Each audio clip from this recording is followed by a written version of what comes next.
Hey, LinkedIn recruiting agency founders and business owners, this is for you. First, I'm going to say, it is not easy being a woman and being a content creator, and especially in business. I think you got to do hair and makeup, and I am just it is complicated. It is much more complicated. Most of my peers who work with recruiting agencies, they're men. They're and it's just a thing. So I might cut my hair. I don't know. I'm just gonna say that, and I'm just here for it. So I'm just here to share with you guys, drop some wisdom on how to get warm leads for your recruiting agency without networking. Okay. So if you don't want to network, you don't want to, maybe, you've, since the pandemic, sorry to bring up the pandemic 4 years later, but some of us just are not wanting to be out there, and haven't even yet figured out what to wear. So look, here is how you can get warm leads for your agency without networking and without, well, you can get leads without cold outreach as well. Now, I like cold outreach, that, and I like having it on in the background. I don't like having cold leads as your only thing, okay? Because in our business, in recruiting, our sales are not like any other business because we are in the people business, okay? So this especially works well if you have a tight niche.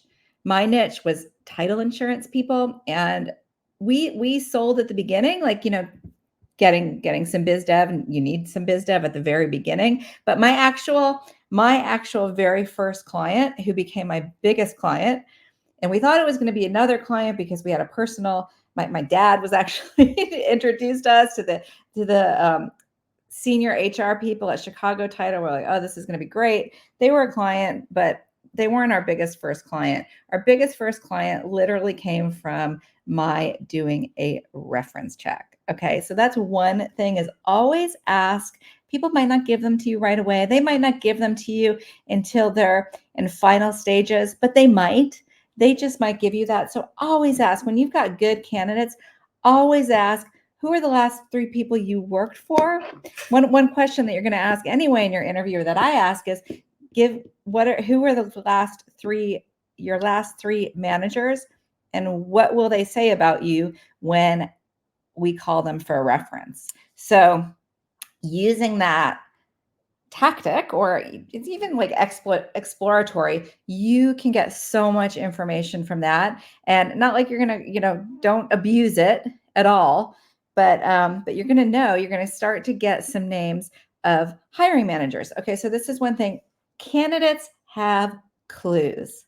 I was talking to an agency the other day, and they said, well, we don't have any candidates that we can go back to or contact, because our candidates are only make $15 an hour. They're they're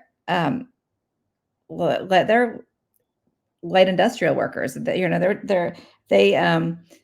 have those kinds of connections. Well, look, neither do title insurance people, or did, the kind of people, like entry level people, that were some of the people that we placed, and they were some of the best resources for leads. Okay, so here's what you do. So there's different kinds of candidates, right? There's candidates who worked in factories. There's candidates who are C-suite executives, and everything in between. So it's going to be different ways that you communicate, and different ways that you get leads from those candidates. In this first case, say you've got candidates from, maybe they're $15 an hour candidates. Okay, they're not working for you right now. They're not on assignment. By the way, if they're on assignment, you should be checking up on them and see how they're doing and building a relationship with them. Okay. Hey, how is it going? Quick text. Hey, Joe, what are you up to?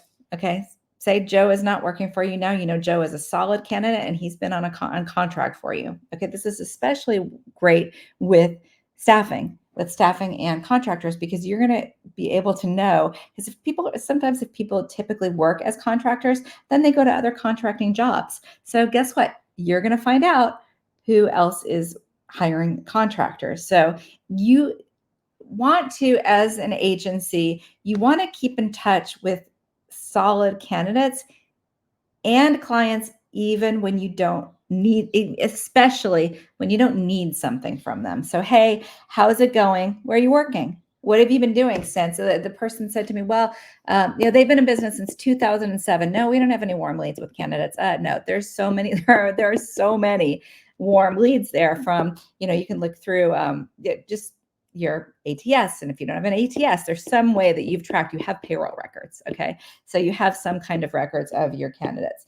So I guarantee you, if you meticulously keep track of your candidates and just say hi to them, you will get clues.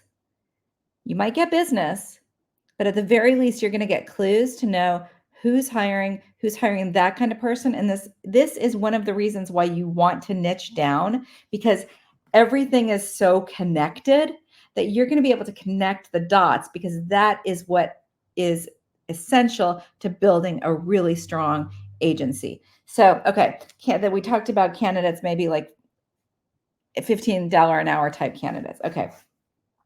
Candidates, and you might think this is super obvious, but candidates who are in management level roles, who are in fact hiring managers, is part of their job. Now, let me explain, because it's not totally what you think, because obviously if we have candidates who are in a hiring manager role and they're our candidates because they're at a client, that they're not our client, they're at some other company that's not our client.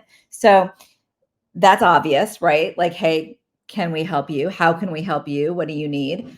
But another skill that so many people miss, and this is why whenever I have management candidates, when they get placed, listen carefully. When they get placed by another agency, not my role, but they get placed, I have them set, maybe I'll have them interviewing at my clients, but they get placed, for example, when they get placed at another company through another agency, okay, that is an opportunity for me to get the business. And I have done that several times. Okay, so here's an example. This happened to me twice really recently when I was doing tech recruiting. So 2 different candidates that we lost to other opportunities. Okay, both that we set up at our clients, both that were new candidates to the business. One he actually accepted, he rejected an offer that we gave him, and he accepted a long-term contractor role. It was a 2-year project, and he accepted that instead. Okay, that made me really curious. And not only that, I was like, I want to fill those roles on that contract that he's in.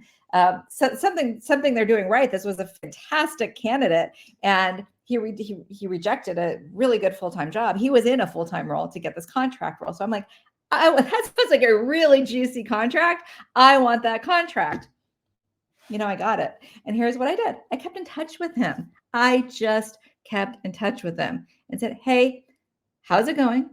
You don't want to do it immediately, right? Because people have to kind of get their feet wet. Within 3 months, my agency was filling those roles. Okay, this was an agency I was working at, and so it was a tech agency. So, and I did a lot there, but I was client manager, recruiter, manager on the executive team. So anyway, so incidentally, that company that I was at hired me because they wanted help building out their contracting division. They started the same year that I started my first business, and I sold 6 years later, and they were still in business and they wanted help to build out their contracting division. But anyway, okay, so I got the business, not and they already had the business, obviously, of the agency that placed them. And I was the one that got the business because I kept in touch. I kept in touch with the manager. I showed interest with him, and it ended up being while I was still at the company, we placed 3 more contractors. And then I spoke to that candidate.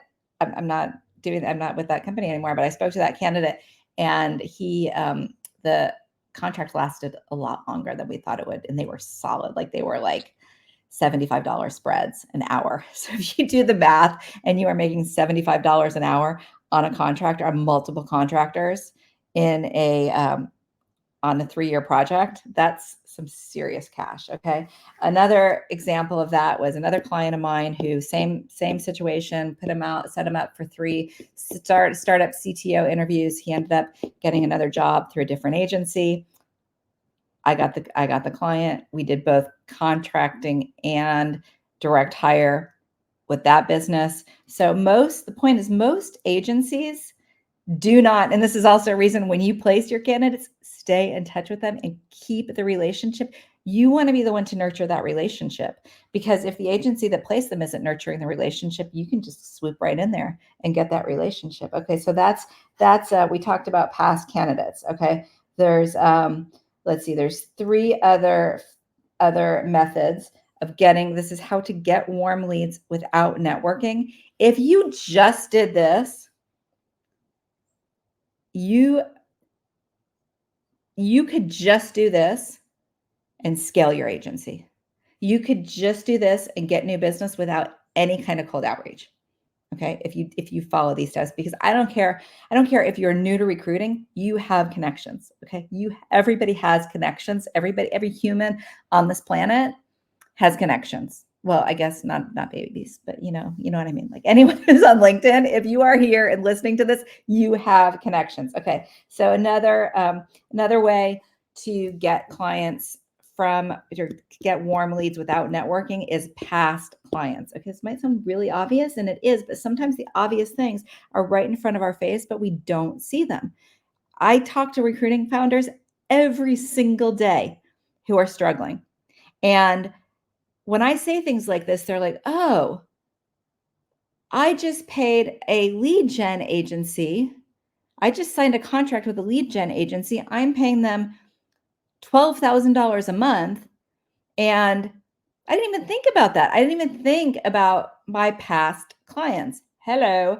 Not only, okay, so past clients, let's talk about them for a little bit, because it's not, okay, so obviously anyone that you have ever have a contract with or ever placed anyone with, or have a contract with and haven't placed anyone yet, stay in touch with them. Okay. Don't wait. So many recruiters make the mistake. And when I say recruiters, I mean anyone doing business development in the recruiting space. So many people make the mistake of they get an order, right? So like, have you been here? You may know this, you may know this scenario. So you get an order and you fill the order. Okay. So you see, maybe you saw a job ad. And so that's why you reached out to that person, and you get an order. Great. You get all excited. You got a rack, and you work the rack and you fill it, whether it might be contract. It might be contract, probably not as because contract, typically you do get more and more orders, but anyway, so you fill it. And then what?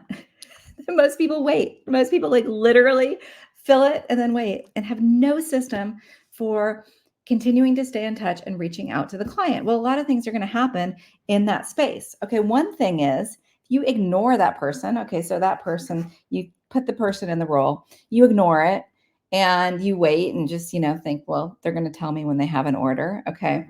Well, a few things might happen. One is the person, your contact at that business, may have left. Okay. And if you're not in touch with them, you're not going to know. Look, if you're in touch with them, I have one client who has become a good friend of mine. It's so much that now I have the contract with the business, just me, without even having a recruiting agency right now. And when she got laid off, I had lunch with her in her town, which is not my town anymore, not even my state anymore. We used to be in the same state, but I was there for a girls' weekend, and we had lunch, and she gave me the new contact of the company. Now, if this was a situation where I didn't keep in touch, I would, have you ever, this probably happened to you before, have you ever had a client and then all of a sudden you look and you're like, oh, they're not there anymore. So I don't have a contact anymore. Okay, well, guess what? If you stay in touch with your clients, you're going to know. They're going to tell you. They're going to tell you when they're leaving. Okay, so you want to know, you want to have that relationship. You don't want to be blindsided and all of a sudden realize, oh, my contact's not there. Some new contact is in place and they've got their own agency. Okay, so speaking of that, where is your contact going? Where is the person going from that was your client at that contract? Okay, so that's another way. Keep in touch. So in short, so we've talked about keep in touch with candidates. Have a system to keep in touch with them. Okay, show interest. Maybe you know all of their birthdays and you tell them happy birthday. Maybe you touch base every 6 weeks. Ask them how their job is going. Okay, maybe, well, if they're in a hiring role, you want to know what they need, right? What can I do? How can I help you? Let's talk. And you can say, let's talk about, you just have a natural conversation and ask them, so what are your hiring plans? Be curious, what, and sometimes they say, well, I'm not hiring yet. I don't have a budget. Okay, well, just tell me, okay, just as if you did, what would be your dream person? Let's just talk about it. Okay, so then you get to know them, you get to know what they need. You also ask them, what are you being measured? What are you being measured by there? What, you're in this new role. What are they watching? What will determine your success in that role? Okay, so we're going to talk to past candidates. We're going to talk to past clients. Okay, we're also going to look for clients who, this was awesome. I went into this recruiting company, this tech recruiting company. I went to all their past clients and even the difficult clients. Okay, that floors me because we had a difficult client and I'm like, all right, let me see what I can do. I turned that difficult client into an anchor client. And if you're wondering what an anchor client is, you need to have an anchor client strategy. And you can get in touch with me and I will help you build an anchor client strategy so that you are not in feast or famine mode. But I turned that difficult client into an amazing recurring revenue client. And we also had the company had a direct hire contract with them. We also then got a staffing contract and started placing contractors there. Okay, it's awesome. Difficult client that no one wanted to touch. Okay, also clients who we had contracts with, and now they're off at a different company. So I'm sitting there and I'm looking through. I'm in the ATS and I'm just looking at, okay, who are past clients and where are they now? Okay, so we had one client and it was the top biller. He is amazing. He's the top biller, top recruiter. Does a 360 desk like no one's business. And even he didn't keep in touch with this client who went to a new company. And it was a big, really cool company, a game company. And I got the business because I said, there were rules at the company. So if you didn't touch, and by the way, if you own a business, this is a really good rule. If your biz dev person or your recruiter does not touch a client within a certain period of time, in this case, I think it was 3 months, then it's open game. Okay, so people can go into the ATS and connect the dots, people who are good at it. So that's what I did, and I got his business. And I say, I know you worked with Fred, let's call him Fred, over there and over here, and love to know how I can help you. We all work together, and how can I help you? Got a great contract. Okay, so keep track and get alerts when people are leaving jobs. All right, and then people okay, so people that you probably don't even realize. So connect the dots that way. Especially if you're starting a new agency, tell everybody what you're doing. You can say hey, I know this is totally random, but I just wanted to let you know, I am starting a staffing agency. And I know this is weird. I'm specializing in people who water plants, people who take care of plants. I know this is weird, but hey, who do you know who I'm just asking, I just got to ask, who do you know who I could get in touch with who might hire people to take care of plants? Or, obviously that's, well, who knows? Maybe that's a great niche. Okay. So ask everybody you know, and then you can also frame it, not just who you know, but who knows you. And just try it. It kind of works. If you're like, okay, who do I know? And you can even just write down a crazy list. Okay. I know this person, this person, this person, and I'm just going to spend 15 minutes a day calling random people or messaging them. Hey, no, this is random. Just wanted to let you know what I'm doing. If you know of anybody, well, I always like to say, who do you know? But either way, like, if you know of anybody, or who do you know that you could introduce me to? I just have to ask. One thing that really I like to say that helps me to not feel, like, I don't know, like salesy or whatever. I'll just say, like, I'd be totally remiss not to ask everybody I know. Like, I'm starting out, I'm starting this business, and I know this might come out of the blue, but I would be completely remiss not to ask you. Okay. And you never know, because you might get some really juicy connections from that. Okay. And we talked about people who have changed jobs. And finally, people who've interviewed you for jobs. They are probably in a either a hiring manager or a talent or recruiting role. Okay. So anybody, and this is for anybody who's ever interviewed for a job, okay, connect those dots, right? Use that. Any job interviews should be treated as a networking opportunity, not just, it's what it is if we take these experiences that we have and silo them, then we're becoming transactional and using people for that single purpose that we talk to them about. Okay, so it might be, I want to talk to you because I want to sell you I want to sell you a candidate. I want to talk to you because I want your business. I want to talk to you because I want to place you in this job. I want to talk to you because I need this job. Okay, but if we look at it in a holistic, organic way, then our minds, our relationships expand. We do become a relationship driven business. So you see, it's not, sometimes people say we're relationship driven, and you're like, oh, I roll. But that's really how you do it. That's how you go from transaction to relationship building and being a partner, because we're all people, right? So when you stop treating people just as a sale or a placement, and you start treating them like the whole picture, because then you can be, as a recruiter or agency owner, whatever it is, you can be with someone for their entire career cycle. As long as you have a career, you have a business, they have a career, you want to build a lifetime relationship, because if that person goes to another company, they're not going to want to deal with someone new. They're going to have relationships with you.